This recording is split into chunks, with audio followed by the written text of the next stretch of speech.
Hello everybody, अस्सलाम वालेकुम। क्या हाल चाल, कैसे हैं आप सब। Welcome to the world of concepts. तो आज की वीडियो के अंदर हम पढ़ने जा रहे हैं IV characteristics of PN junction. तो लेक्चर को शुरू करने से पहले वीडियो को लाइक करें और चैनल को सब्सक्राइब भी कर लें। तो चलिए पहले तो हम क्या नाम है IV characteristics of PN junction का मतलब समझते हैं, देन हम कैरेक्टरिस्टिक्स भी उसकी पढ़ते हैं। अब पीएन जंक्शन से तो आपको पता है क्या होता है, डायोड को हम कहते हैं। पीएन जंक्शन डायोड को कहते हैं, जिसको हम रिप्रेजेंट करते हैं इस तरीके से। सही। अब यही जो डायोड है, इस डायोड की के अंदर जो आई वी है, आई से क्या मुराद भाई, सिंपल सिंपल करंट को कहते हैं आई। और वी से क्या मुराद, वोल्टेज। अब जो करंट और जो वोल्टेज है, उसकी जो करेक्टरिस्टिक्स हैं पीएन जंक्शन के अंदर, जिसे हम डायोड कहते हैं, उसके रिलेशनशिप को हम कहते हैं क्या, I V characteristics of PN junction. देखें, इजी करता हूँ मैं। I V characteristics of PN junction क्या होता है, रिलेशनशिप होता है किसके बारे में, जो वोल्टेज है और जो करंट है, किसके अंदर, पीएन जंक्शन के अंदर। पीएन जंक्शन जो डायोड है, उसको जैसे ही आप बियासिंग करते हैं, आप पोटेंशियल अप्लाई करते हैं, फॉरवर्ड और रिवर्स बियासिंग पीछे हम पढ़ चुके हैं। आप बियासिंग जैसे ही करते हैं तो उसके लिए आपको क्या करना पड़ेगा, बियासिंग के लिए बेसिकली वोल्टेज अप्लाई करना पड़ेगा। तो वो जो वोल्टेज आपने अप्लाई किया है, वो वोल्टेज और जो करंट फ्लो हो रहा है उस पीएन जंक्शन में से, उस करंट और वोल्टेज के रिलेशनशिप को, क्या रिलेशनशिप को हम कहते हैं, IV characteristics of PN junction. Simple simple. I means current, V means voltage characteristics of PN junction. तो मीन्स करंट और वोल्टेज की जो भी कैरेक्टरिस्टिक्स हैं पीएन जंक्शन के अंदर, उसके रिलेशनशिप को हम कहते हैं IV characteristics of PN junction. अब वो कैरेक्टरिस्टिक्स जो है वो हम तीन तरीकों से चेक आउट कर सकते हैं। नंबर फर्स्ट, जीरो बियासिंग और unbias. Second, forward biasing. Third, reverse biasing. अब कैसे देखें, जिस जब जब आपके पास जब जीरो बियासिंग होगी, मीन्स कोई भी आपके पास वोल्टेज जो है वो नहीं होगा। ना मेरा मतलब है, आपने जो पीएन जंक्शन है उसको आपने कोई भी वोल्टेज सप्लाई नहीं किया। It means no voltage, no voltage तो नो करंट, नो आई, दोनों नहीं होंगे। तो अगर आप ग्राफ जो है वो ड्रॉ करेंगे, तो ग्राफ के अंदर आपको 0 पॉइंट मिलेगी। देखें मैंने क्या कैसे ड्रॉ किया, ग्राफ नीचे दिया हुआ है। आपके पास एक ग्राफ है, एक्स एक्सिस के ऊपर हमने क्या रखा है, वोल्टेज को, और वाई एक्सिस के ऊपर हम रखते हैं करंट को। क्या रखते हैं, वाई एक्सिस के ऊपर हम रखते हैं करंट को, और एक्स के ऊपर हम रखते हैं वोल्टेज को। तो मैंने आपको क्या कहा, जब जीरो बियासिंग होगी, जीरो बियास होगा जब, सो मीन्स आपने कोई भी बैटरी को अप्लाई नहीं किया। यहाँ पर जैसे बैटरी अप्लाई की हुई है पीएन जंक्शन के साथ, ये positive terminal, positive terminal, negative terminal. But जब आप जीरो बियासिंग की बात करेंगे, मतलब कोई भी बियासिंग नहीं है, कोई भी पोटेंशियल आपने अप्लाई नहीं किया, तो उस टाइम के ऊपर आपको ग्राफ के अंदर क्या मिलेगा, ये वाले जो पॉइंट है, जिसको हम ये पॉइंट मिलेगी आपको, 0 पॉइंट, जहाँ पर आपका करंट भी ज़ीरो होगा और जो पोटेंशियल है वो भी ज़ीरो। अब यहाँ पर आपने जो वी है, वी वो क्या है, ज़ीरो के बराबर है। और जो करंट आई है एक्स वाई एक्सिस के ऊपर, वो भी क्या है, ज़ीरो के बराबर। मीन्स ओरिजिन के ऊपर आपको पॉइंट मिलेगा ग्राफ के अंदर, जब ज़ीरो बियासिंग होगी। यहाँ तक बात समझ में आई। मीन्स आप जीरो बियासिंग की मदद से आप कैरेक्टरिस्टिक्स मालूम कर सकते हैं और आई और वी की पीएन जंक्शन के अंदर। जैसे ही जीरो बियासिंग होगी पीएन जंक्शन के अंदर, तो आपके पास जो करंट और जो वोल्टेज है उसका जो रिलेशनशिप होगा, उसके अंदर आपके पास दोनों ओरिजिन के ऊपर होंगे, ग्राफ के अंदर दोनों जीरो जीरो वैल्यूज होंगी दोनों की। अब फॉरवर्ड बियासिंग की तरफ हम चलते हैं। जब जैसे ही फॉरवर्ड बियासिंग हम करेंगे, अब फॉरवर्ड बियासिंग के अंदर क्या होता है, आप बेसिकली पहले तो क्या करेंगे, आप इसको एन और पी जंक्शन लिया आपने, एन को नेगेटिव के साथ, पी को पॉजिटिव के साथ कनेक्ट किया, ये होगी फॉरवर्ड बियासिंग, पॉजिटिव नेगेटिव। सही।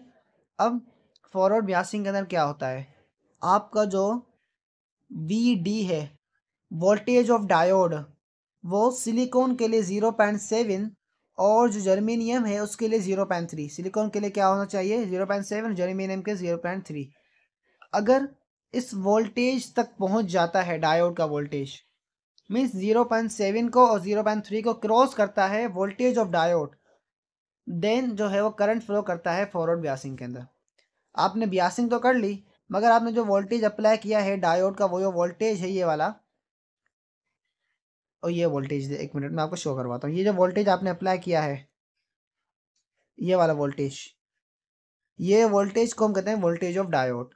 ये जो वोल्टेज है, अगर आपने सिलिकॉन का पीएन जंक्शन लिया है तो 0.7 को मस्ट क्रॉस करना चाहिए, लाजमी क्रॉस करना चाहिए वोल्टेज, तभी क्या होगा, फॉरवर्ड बियासिंग होगी। क्योंकि यहाँ पर क्या होता है आपको पता है, यहाँ पर डिप्लीशन लेयर क्रिएट हो जाती है एन और पी के बीच में। समझ रहे हैं बात को? डिप्लीशन लेयर कैसे क्रिएट होती है भाई, फ्लो होता है चार्जेस का, जिसकी वजह से एक लेयर क्रिएट हो जाती है, आयंस क्रिएट होते हैं, ऐसी लेयर जहाँ पर जो चार्ज कैरियर्स हैं वो मौजूद नहीं होते, ऐसा रीजन। यहाँ पर रीजन क्रिएट हो जाता है जंक्शन के सराउंडिंग में, ऐसे ये जंक्शन है, इसका सराउंडिंग में यहाँ पर रीजन क्रिएट हो जाता है जहाँ पर चार्ज कैरियर्स नहीं होते। आपने पीछे पढ़ा डिप्लीशन लेयर क्या होता है, हम डीप में नहीं जा रहे, सही है। तो डिप्लीशन लेयर की वजह से क्या होता है, इलेक्ट्रिक फील्ड क्रिएट होती है। तो ये एन वाला है, तो यहाँ से क्या होता है, इलेक्ट्रिक फील्ड की डायरेक्शन इस तरफ होती है, इस तरफ। पीछे पढ़ा है किससे होती है भाई, पीछे पढ़ा है, आपने भी आई होप पढ़ा होगा। तो इलेक्ट्रिक फील्ड भी क्रिएट हो गई, जिसकी वजह से पोटेंशियल भी क्रिएट हो जाता है यहाँ पर। तो ये पॉजिटिव टर्मिनल हो जाता है, ये नेगेटिव टर्मिनल। इस पोटेंशियल को हम कहते हैं पोटेंशियल बैरियर, वी बी से हम डिनोट करते हैं। तो ये जो पोटेंशियल होता है ये सिलिकॉन के लिए होता है 0.7 और जर्मेनियम के लिए होता है 0.3। तो मतलब आप जैसे ही फॉरवर्ड ब्यासिंग करेंगे तो आपको जो पोटेंशियल देना पड़ेगा उस पोटेंशियल को मस्ट क्रॉस होना चाहिए 0.7 से या 0.3 से। अगर सिलिकॉन है तो 0.3 से ज़्यादा होना चाहिए, तभी क्या होगा, नेट वोल्टेज जो है वो चेंज होगा, जिसकी वजह से क्या होगा, करंट फ्लो होगा पी से लेके एन की तरफ, कन्वेंशनल करंट। अगर आपने पोटेंशियल को ज़्यादा किया 0.7 से, अगर 0.3 जर्मेनियम आपने लिया है पीएन जंक्शन का, तो 0.3 से ज़्यादा होना चाहिए वोल्टेज। एक ही बात होगी, आप सिलिकॉन की बात कर लें, अगर 0.7 से ज़्यादा होगा तो करंट फ्लो करेगा, मतलब आपके पास जो वी बी होगा, वी बी क्या है, पोटेंशियल ऑफ बैरियर। जो पी एन जंक्शन आपने ली है उसके लिए पोटेंशियल ऑफ बैरियर क्या होता है, 0.7 होता है सिलिकॉन के लिए, मैंने आपको भी बताया। तो मतलब जैसे आपने यह वोल्टेज अप्लाई किया, यह वोल्टेज 0.7 से क्या हो गया, ज़्यादा हो गया वी डी का, डायोड का वोल्टेज, तभी करंट फ्लो करेगा, अदरवाइज करंट फ्लो नहीं करेगा, ये इलेक्ट्रॉन की डायरेक्शन है।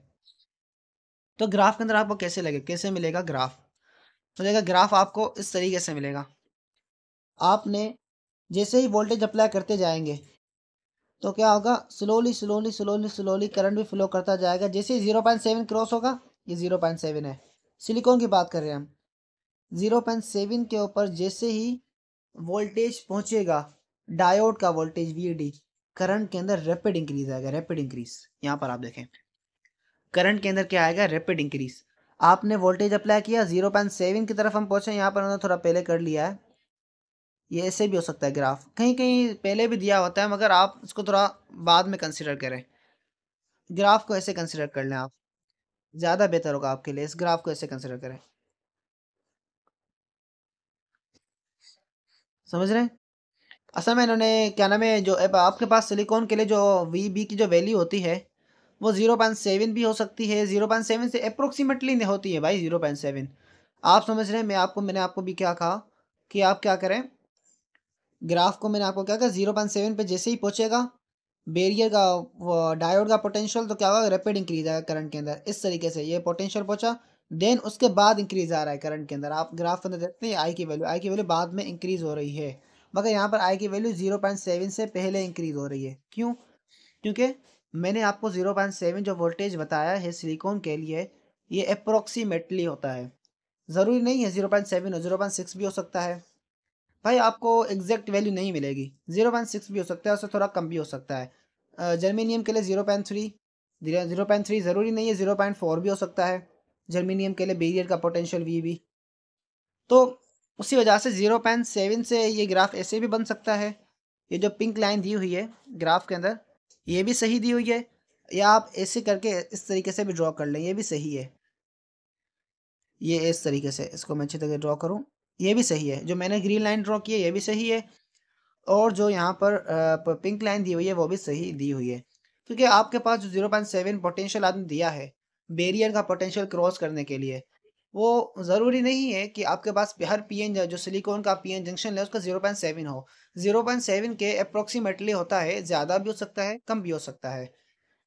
तो क्या होता है, जैसे ही आप बियासिंग करते हैं, पोटेंशियल बैरियर को आप इंक्रीज, पोटेंशियल डायोड को आप इंक्रीज करवाते हैं, तो जैसे पोटेंशियल बैरियर जो है वो क्रॉस हो जाता है, पोटेंशियल डायोड क्रॉस करता है पोटेंशियल बैरियर को, तो करंट के अंदर रैपिड इंक्रीज आता है। ग्राफ जो आपको मिलता है वो नॉन लीनियर कर्व मिलता है, जैसे कब मिलता है, जब रैपिड इंक्रीज आता है आपके पास नॉन लीनियर कर्व मिलता है।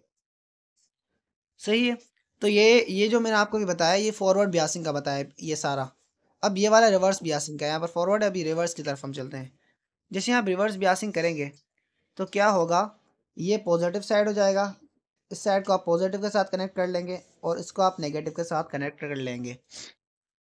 तो उसके दौरान क्या होता है, देखें, रिवर्स बियासिंग के दौरान आपके पास जो चार्ज कैरियर्स होते हैं, मेजोरिटी चार्ज कैरियर्स, उसकी वजह से तो करंट कोई भी फ्लो नहीं करता। जो माइनॉरिटी चार्ज कैरियर्स होते हैं उनकी वजह से करंट फ्लो करता है। क्यों करता है, क्योंकि आपके पास जो माइनॉरिटी चार्ज कैरियर्स इलेक्ट्रॉन्स या होल्स होते हैं उनके ऊपर जो इलेक्ट्रिक फील्ड क्या करती है, एग्जर्ट करती है फोर्स। अब आपके पास क्या होता है, इलेक्ट्रिक फील्ड की डायरेक्शन क्या होती है, इस तरफ होती है। पी के अंदर माइनॉरिटी इलेक्ट्रॉन्स होंगे, एन के अंदर होल्स होंगे माइनॉरिटी। तो इलेक्ट्रॉन्स को क्या लगेगी, फोर्स लगेगी अपोजिट डायरेक्शन के अंदर, अपोजिट डायरेक्शन के अंदर, और होल्स को direction of the electric field. ये इलेक्ट्रिक फील्ड की डायरेक्शन है, इलेक्ट्रॉन्स को जो फोर्स लगेगी वो उसके अपोजिट लगेगी, और होल्स को जो फोर्स लगती है वो लगती है in the direction of electric field. वो क्यों लगती है मैंने आपको पीछे कवर करवा दिया है। सही। तो जिसकी वजह से जो माइनॉरिटी चार्ज के इलेक्ट्रॉन्स हैं ये क्या करेंगे, मूव करेंगे, और होल्स भी क्या करेंगे, मूव करेंगे, एन से पी की तरफ, पी से एन की तरफ। वो आप जिसकी बात करें उस हिसाब से होगा, होल्स या इलेक्ट्रॉन्स। तो क्या होता है, सिमाल करंट क्या करता है, फ्लो करता है रिवर्स बियासिंग के दौरान। सिमाल करंट फ्लो करता है जो क्या कहाँ होता है, left of the origin in the graph shown. जो जिसकी वजह से हम इसको क्या करते हैं, ग्राफ के लेफ्ट साइड के ऊपर शो करते हैं, नेगेटिव साइड इस साइड के ऊपर शो करते हैं। क्यों करते हैं, कि आपने पहले क्या किया था, फॉरवर्ड बियासिंग किया, उसी फॉरवर्ड बियासिंग को आपने पहले बाद में क्या किया था, रिवर्स कर दिया, उल्टा कर दिया। तो आपने उल्टा किया तो डायरेक्शन भी क्या होगी, बेसिकली चेंज होगी। पहले फॉरवर्ड था, आपने रिवर्स कर दिया, डायरेक्शन चेंज हुई, तो आपको ग्राफ नीचे की तरफ मिलेगा। अब जो डायोड है आपके पास, आपने जिसके अंदर फॉरवर्ड रिवर्स बियासिंग की है, उस डायोड की भी एक लिमिट होती है, जिस लिमिट तक वो क्या करता है, वोल्टेज को बर्दाश्त करता है। वो वोल्टेज इंक्रीज हो जाता है, देन उस वोल्टेज बर्दाश्त करता है। सही। अगर उसकी लिमिट से ज़्यादा वोल्टेज आपने उसको अप्लाई कर दिया, मीन्स आपने जो डायोड को कनेक्ट किया है, ये रिवर्स बियासिंग के अंदर कनेक्ट किया मैंने, ये जो वी डी है, यहाँ पर जो आपके पास वी बी होगा। सही। यहाँ पर आपके पास एक पोटेंशियल होगा वी बी डायोड का, पोटेंशियल बेरियर, एक वी डी होगा पोटेंशियल ऑफ डायोड। तो आपने जो पोटेंशियल ऑफ डायोड किया है उसकी भी कोई लिमिट होती है। आप मतलब लिमिट तक अप्लाई करते हैं, अगर लिमिट से ज़्यादा अप्लाई करेंगे डायोड क्या हो जाता है, ख़राब हो जाता है। डायोड क्या होता जाए, ख़राब हो जाता है, फेल हो जाता है, काम नहीं करता। यहाँ तक बात समझ में आई। डायोड की बेसिकली क्या हो जाती है, ब्रेक डाउन हो जाता है। आपने क्या किया, पोटेंशियल अप्लाई करते गए करते गए करते गए, करंट क्या हुआ, फ्लो नहीं हुआ। तो करंट फ्लो नहीं हुआ, मगर एक टाइम आएगा जब ये जो वी डी है इसकी वजह से जो आई करंट है, आई जो करंट है वो फ्लो करेगा किसके अंदर, डायोड के अंदर, वो भी रिवर्स बियासिंग के अंदर। अब हम तो कहते थे भाई रिवर्स बियासिंग के अंदर करंट फ्लो नहीं करता, नहीं करता। आप पोटेंशियल अप्लाई करते जाएं, सिमाल लीकेज वोल्टेज क्या होगा, फ्लो होगा। मगर एक टाइम आएगा जब जो वी डी है उसका पोटेंशियल इतना ज़्यादा हो जाएगा कि ये जो डायोड है रिवर्स बियासिंग के अंदर भी करंट को फ्लो करवाएगा, वो भी बहुत तेज़ स्पीड के साथ हाई करंट फ्लो करवाएगा। छोटा सा करंट का फ्लो नहीं करवाएगा, small current, large current flow करवाएगा रिवर्स बियासिंग के अंदर। वैसे क्या होता है, पी से एन की तरफ डायरेक्शन होती है करंट की। अब बाद में क्या होता है कि एन से पी की तरफ डायरेक्शन हो जाएगी करंट की, जो ये जो डायोड है फ्लो करवाएगा करंट को रिवर्स बियासिंग के अंदर। तो वो पॉइंट होती है ब्रेक डाउन की पॉइंट। वो कब होता है, जब जो पोटेंशियल बैरियर है आपका उसको जो वी डी है क्रॉस कर लेता है। आपका एक कोई ना कोई फिक्स होता है पोटेंशियल बैरियर, उसकी वैल्यू बढ़ती है, फिक्स की तरह उसकी वैल्यू क्या होती है, इंक्रीज होती है। जैसे ही आप उस वैल्यू को ज़्यादा इंक्रीज करते जाएंगे तो वी डी क्या हो जाएगा, ज़्यादा हो जाएगा वी बी से। वी बी की कोई ना कोई फिक्स वैल्यू हो जाती है, आप जिसे बढ़ाते जाते हैं वी बी भी बढ़ता जाता है। रिवर्स ब्यासिंग के अंदर पीछे पड़ा है कैसे बढ़ता जाता है। तो एक लिमिट आ जाती है, वी बी ज़्यादा नहीं बढ़ पाता और वी डी होता है वो बहुत ज़्यादा बढ़ जाता है, जिसकी वजह से क्या हो जाता है, ब्रेक डाउन हो जाता है, डायोड ख़राब हो जाता है और करंट फ्लो करना शुरू हो जाता है। तो यहाँ पर आप देख सकते हैं रिवर्स बियासिंग के अंदर इनिशियली क्या होगा, स्मॉल करंट फ्लो करेगा। ये देखिए स्मॉल, बिल्कुल स्मॉल करंट फ्लो कर रहा है। ये अंदर पे जो वाइट वाइट दिया हुआ है ना, स्मॉल करंट है। ये क्या है, ये रीजन दिया हुआ है अंदर वाला थोड़ा सा, इसको मैं ज़रा आपको ये सही करता हूँ। ये जो रीजन दिया हुआ है, ये वाला रीजन, आप देखिए वाइट वाइट जो रीजन दिया हुआ है अंदर की तरफ, ये शो कर रहा है जो स्मॉल करंट फ्लो कर रहा है, स्मॉल करंट का फ्लो, स्मॉल करंट का शो कर रहा है जो फ्लो कर रहा है माइनॉरिटी चार्ज कैरियर की वजह से। तो क्या होगा, एक लिमिट आएगी, लिमिट, ये क्या है, इसकी लिमिट है रिवर्स बायसिंग के दौरान। आप ग्राफ को आप वोल्टेज बढ़ाते जाएंगे तो उसकी लिमिट आएगी, उस लिमिट से ज़्यादा वोल्टेज बढ़ गया, ये लिमिट थी, लिमिट से ज़्यादा वोल्टेज बढ़ाएंगे तो क्या हो जाएगा, ब्रेक डाउन हो जाएगा और आई करंट जो है वो फ्लो करेगा, वो भी लार्ज। ब्रेक डाउन मतलब वोल्टेज खराब, डायोड क्या हो जाएगा, खराब हो जाएगा, करंट को फ्लो करवाना शुरू कर जाएगा, वो भी उल्टी डायरेक्शन के अंदर, एन से पी की तरफ। डायोड क्या होता है, सेमीकंडक्टर होता है, यूनिट डायरेक्शन के अंदर करंट को फ्लो करवाता है पी से एन की तरफ, मगर आपने रिवर्स बायसिंग की तो करंट क्या होगा, उल्टा हो जाएगा, एन से पी की तरफ हो जाएगा। तो ये जो ब्रेकडाउन हुआ है, ये दो टाइप्स का होता है, एक होता है जीनर ब्रेकडाउन, दूसरा होता है एवलांच ब्रेकडाउन। तो वो नहीं दिए हुए, उसको हम नहीं पढ़ते, डिटेल में नहीं जाते। तो ये था आज का टॉपिक, मिलते हैं नेक्स्ट वीडियो के अंदर, तब तक के लिए गुड बाय।